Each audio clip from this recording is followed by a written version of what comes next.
What a tenyo, what a time. And God tenyo, oh, what a time. This is the voice of the Patriot.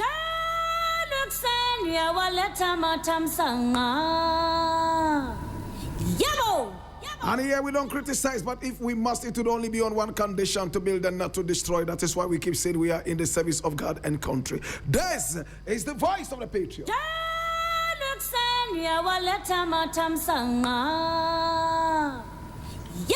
And today we have a number of issues we need to look at, and I need you to come along. This is the voice of the people.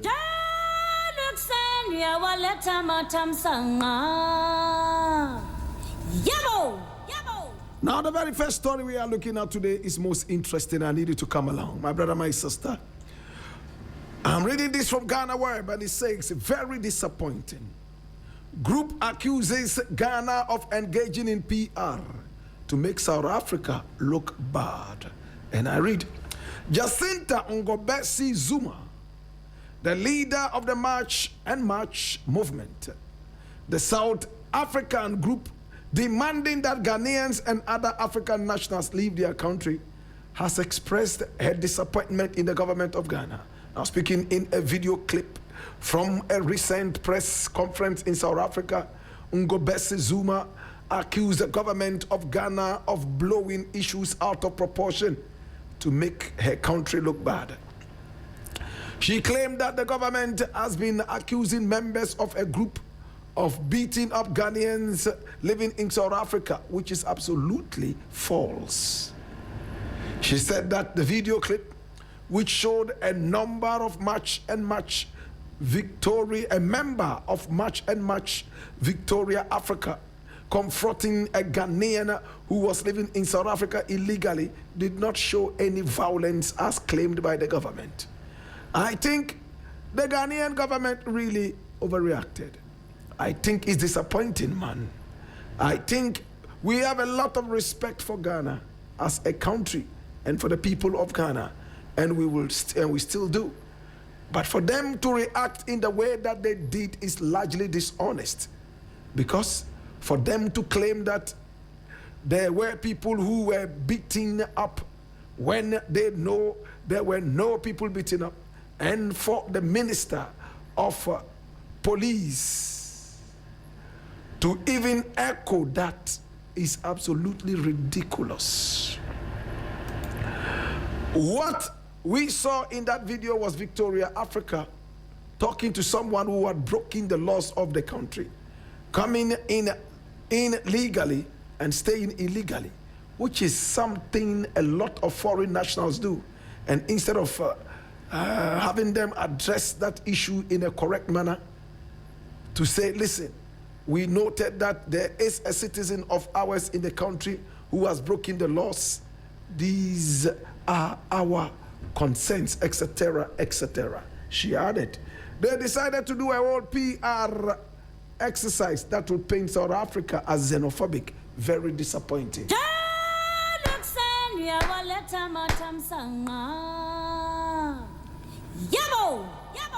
Now, this is what happens when a country fails. I think South Africa is in a hurry to return to the days of apartheid. That's what I see. Now, citizens of the nation decide to walk out and turn themselves into immigration officers, turn themselves into police officers, turn themselves into law enforcing agencies, and take the law into their own hand, stop people on the street, and demand to see their papers. Now, anytime you receive a visa, the law says that you make it available to a law enforcement agent, immigration officer, police. That is what the law says. It doesn't say vagabonds on the streets of South Africa walking around, lazying about with nothing to do, can stop you on the street, demand to see your papers. And if you don't show, they start to beat you up, sometimes even kill you. Imagine the whole of Africa goes into this. We also go on the streets and demand papers from all so-called foreigners in our country. Who would want to come here to be harassed like that? People are busily going about their businesses. You stop them and ask them to show you their papers. Who does that? And instead of putting some common sense in their heads, this idiot is sitting down there and he's saying that, no, we didn't beat anybody, we only asked them for their papers. Do you have the right to do that? Do the laws of South Africa allow just anybody to walk the streets and demand that papers are shown? I am so disappointed in the government of South Africa.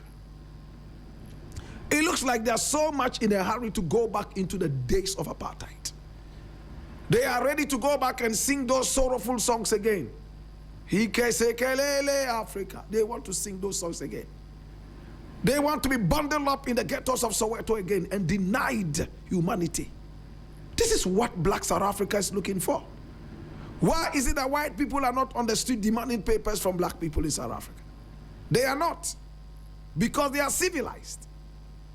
But the black people from the ghettos who hate their own skin, they are those on the streets, my brother, my sister, fighting other Africans and chasing them out, sometimes even killing them in cold blood. What animals! I am so disappointed, my brother. You just meet up somebody on the street. You are not a law enforcement person, not immigration, not police, just a lazy person living in the ghetto. You too, you have found yourself a new job. You found a way of making yourself important, self-important. The hopeless person that you are. You stop hard-working people on the streets of South Africa and demand to see their papers. And you have some gangsters who are around you, and if this person refuses, you beat the person to pulp. You have the effrontery to give people up to June 30 to leave the country. You are neither police nor immigration. And police and immigration are sitting down there quiet. Police is quiet. President is only giving lip service to the whole thing. Yet the people are still marching on the street, stopping the so-called quere, and nothing is happening. Why? Is this some kind of agenda or what? Eh? It is so disappointing. And this person too has the mouth to go out there and say, oh, it's so disappointing. The Ghanaian people, very, very disappointing. We are only asking them for their papers. Their papers. They should show us their papers. If they show their papers, that's all. We are not beating them. We are not beating them. Who cares? Your country has gone from bad to worse. South Africa is being destroyed by the same black people who the land belongs to. I don't want to talk too much about this. This will make me more angry. I'll leave it here.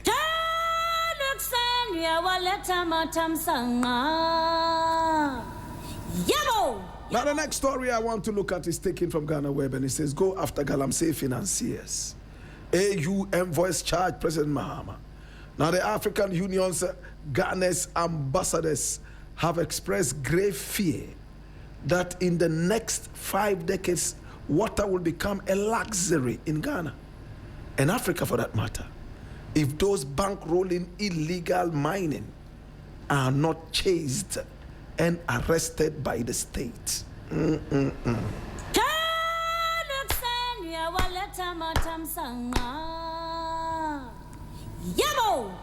I think this message is clear enough. The AU basically is telling Ghana, you know what? Enough of going around to arrest 1 or 2 people on the galamsey field. Identify their source and block the source. Stop treating symptoms. Deal with the real problem. That's what the AU is saying. If you arrest the bankrollers, galamsey will stop. those in the galamsey pits, they are employees. They are not there on their own. If anything at all, they will only steal part of the booty, but they are employees. If you arrest their employers, they won't have employment anymore. All the heavy machinery, they are not able to afford. So they will become artisanal miners. Look at how the land is destroyed. Look at the farmer standing there with his big fat belly. These are the bankrollers, politicians. They themselves do not even know where the mining is taking place, except on paper. The rest who are doing this are being bankrolled. Somebody is paying them to do this. The AU says, identify this and cut off the source. Do we get it? This is what the AU is saying. If prostitution is all over the place, and this is a very good example, ladies are standing on the streets engaging in prostitution. If you go around arresting the ladies, my brother, you won't achieve much, because more ladies would be on the street. What do? You arrest the men who patronize them. Castrate the men. When you castrate them, we will see what they would use in patronizing these prostitutes. This might be a very high-handed example, but we are only trying to say, deal with the source. Now, if there is flooding all over the place, we wait till the flood comes, then we go and try to empty the gutters. We are not being serious. We have to deal with the drains first and foremost. That is the source of the flood. Because the rains we can't stop from falling, but we can control where the rain falls. When the rain falls, we make sure that there are drains that can deal with those flood waters, okay? Let us stop treating symptoms and deal with the root cause of the problem. That is all that they're saying. And President Mahama, it's time to take the galamsey fight to another level. For some time now, he's been quiet. But that doesn't mean galamsey is not going on. A country that depends heavily on gold, you still need the gold. You do. How do you get the gold? From artisans, artisanal miners? Certainly that is not enough. A lot of galamsey is going on. And we need to open our ears, our eyes, and all our senses in order to nip this in the bud. Or else, as the AU is saying, in just 5 decades, 50 years from now, only rich people can drink water. Rich people. The way only rich people can go to the restaurant and demand to eat some heavy food, good food. That's how it will be. We would all have to be rich before we can drink water. It's the voice of the Patriot.